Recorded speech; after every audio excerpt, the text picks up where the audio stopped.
नमस्कार दोस्तों, मैं आपका स्वागत करता हूं।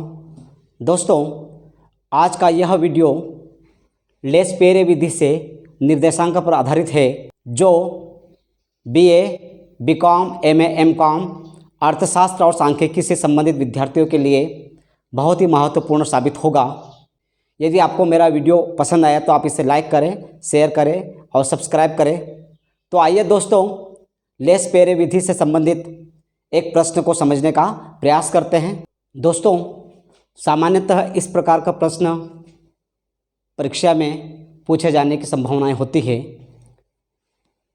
निम्न आंकड़ों से लेस पेरे निर्देशांक ज्ञात कीजिए। इस प्रकार की एक टेबल आएगी।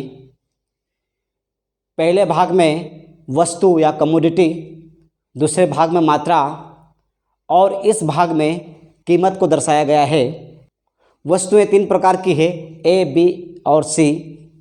मात्राएं 25, 9 और 12। कीमत 1996 की कीमत और 1998 की कीमत। दोस्तों, इस प्रश्न को हल करने का लेस पेरे का सूत्र इस प्रकार है, L P01। यहाँ पर L का मतलब लेस पेरे, P फॉर प्राइस, 0 बराबर आधार वर्ष, 1 बराबर चालू वर्ष दर्शाया गया है। आधार वर्ष का अर्थ जो पहले आता है, जैसे 1996, तो ये हो जाएगा P0 और 1999 मतलब चालू वर्ष, ये हो जाएगा P1। मात्रा आधार वर्ष की है, इसलिए इसे Q0 से दर्शाया जाता है। दोस्तों, लेस पेरे के सूत्र में सिग्मा P1 Q0 बटे सिग्मा P0 Q0 गुणित 100। इस प्रकार लेस पेरे का सूत्र है।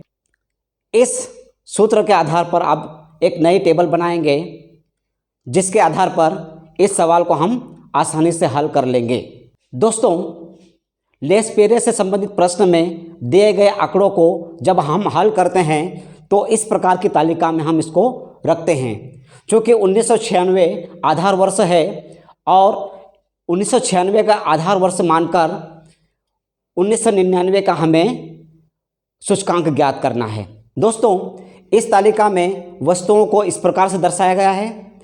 आधार वर्ष की मात्रा को हमने यहाँ पर दर्शाया है, आधार वर्ष की कीमत को हमने यहाँ पर दर्शाया है, आधार वर्ष की कीमत को P0 से और आधार वर्ष की मात्रा को Q0 से दर्शाया गया है। इसी प्रकार चालू वर्ष की कीमत को P1 से हम लोग स्पष्ट करते हैं और चालू वर्ष की कीमत को हमने इस कॉलम में दर्शाया गया है। अगले कॉलम में P1 का Q0 से मल्टीप्लाई करेंगे और इस कॉलम में P0 का Q0 के साथ मल्टीप्लाई होगा। दोस्तों, सबसे पहले इसके साथ हम लोग मल्टीप्लाई करते हैं तो यह संख्या हमारे पास आती है। इसी प्रकार से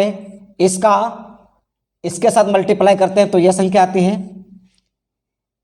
इसके साथ मल्टीप्लाई करते हैं तो 180 आते हैं। जब हम इन तीनों को जोड़ लेते हैं तो सिग्मा P1 Q0 बराबर 1238 आता है। इसी प्रकार से P0 का Q0 के साथ गुणा करेंगे तो 75, 5 का 9 के साथ गुणा करेंगे तो 45, 2 का 12 के साथ मल्टीप्लाई करेंगे तो 24 होगा। दोस्तों, जब हम इन तीनों को जोड़ते हैं तो सिग्मा P0 Q0 बराबर 144 प्राप्त होता है। अब इस संख्या को हम लेस पेरे के इस सूत्र में रख देंगे। 1238 बटे 144 इंटू 100। इक्वल टू इसका इसमें भाग दे देंगे। तो दोस्तों जब हम 8.59 का 100 के साथ मल्टीप्लाई करेंगे तो हमारा आंसर आएगा 859, जो निर्देशांक के रूप में हमें प्राप्त हुआ है। दोस्तों इस प्रकार हम लेस पेरे विधि से बहुत ही आसानी से इस सवाल को हल कर सकते हैं।